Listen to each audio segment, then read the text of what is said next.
Oi gente, tudo bem? Meu nome é Carla e hoje iremos dar continuidade à série de devocionais que estamos fazendo e iremos meditar num texto que tem como título a imagem que projetamos.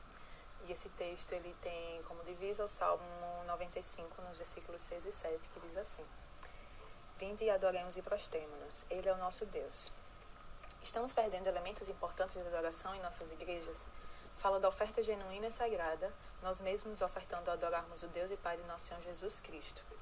Precisamos fazer essa pergunta, ainda que estejamos construindo grandes igrejas e vastas congregações. Estamos nos gloriando em altos padrões e falando de reavivamento. Contudo, como cristãos evangélicos, estamos preocupados como deveríamos estar com a imagem que realmente projetamos na comunidade ao nosso redor? Não se pode negar que muitos que professam o nome de Cristo ainda falham em demonstrar seu amor e sua compaixão.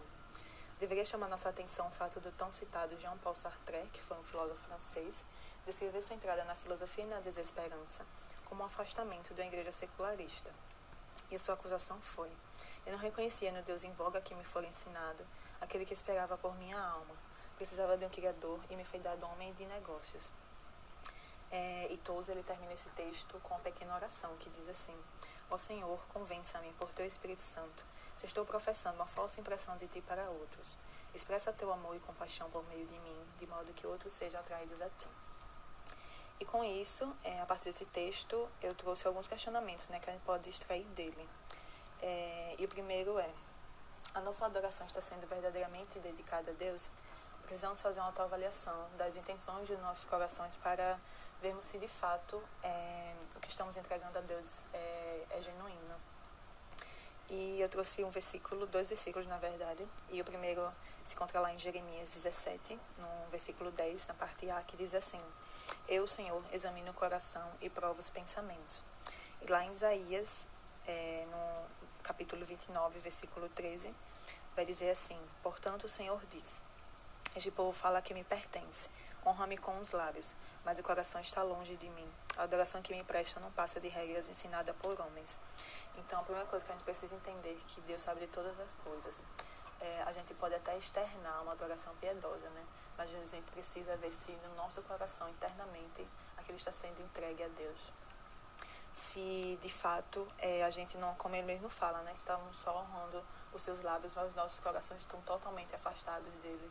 A gente precisa reconhecer esse pecado e nos voltarmos totalmente a Deus, para que a gente possa adorá-lo de forma genuína. Porque Jesus disse que ele busca por adoradores que o adorem em espírito e em verdade. O segundo ponto que a gente pode tirar do texto é: qual está sendo o nosso testemunho perante as pessoas? Estamos falhando em demonstrar o amor de Cristo a elas?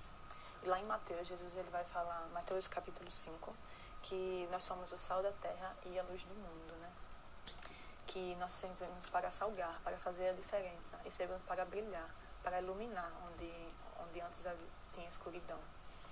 E da mesma forma, ele vai falar no final, da mesma forma, suas obras devem brilhar, para que todos as vejam e louvem ao seu Pai que está no céu.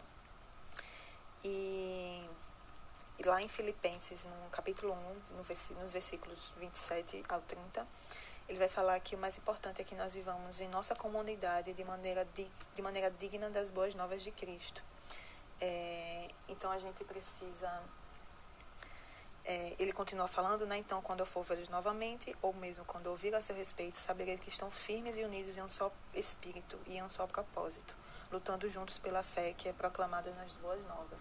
Então a gente precisa, na nossa comunidade, viver em unidade, com o único propósito de proclamar as boas novas de Cristo. Isso precisa ser feito de forma que honre essa mensagem que a gente traz, Precisa ser feito em amor, por meio do amor de Cristo e com compaixão. E o último ponto, qual Jesus estamos pregando? Qual é a visão de Cristo que as pessoas estão tendo a partir de nós, Em 1 Coríntios, no capítulo 2, Paulo vai dizer que quando ele esteve com essa igreja, ele não usou de palavras eloquentes nem de sabedoria humana para lhe apresentar o plano secreto de Deus, pois decidi que enquanto estivessem com vocês, me esqueceria de tudo, exceto de Cristo e aquele que foi crucificado.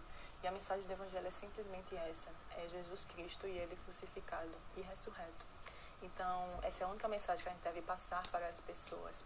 Adições, modificações, extrações nunca devem ser feitas no nosso meio, porque senão a mensagem do Evangelho é perdida e a nossa fé ela é completamente abalada, né? Então a gente precisa agir deste modo para que, ele vai continuar falando, né? Que a gente deve agir deste modo para que a gente não se apoie em sabedoria humana, mas no poder de Deus, que deve ser a única fonte, né, da nossa fé e a única fonte da nossa palavra, né? Então, eu espero que a partir disso a gente possa entender se realmente estamos adorando a Deus de verdade, se realmente estamos tendo bom testemunho no meio das pessoas e se esse testemunho está trazendo a verdade de Cristo, né? E eu espero que vocês tenham gostado e que vocês possam, a gente, né, isso inclui a mim mesma, meditar nessa palavra. E tchau.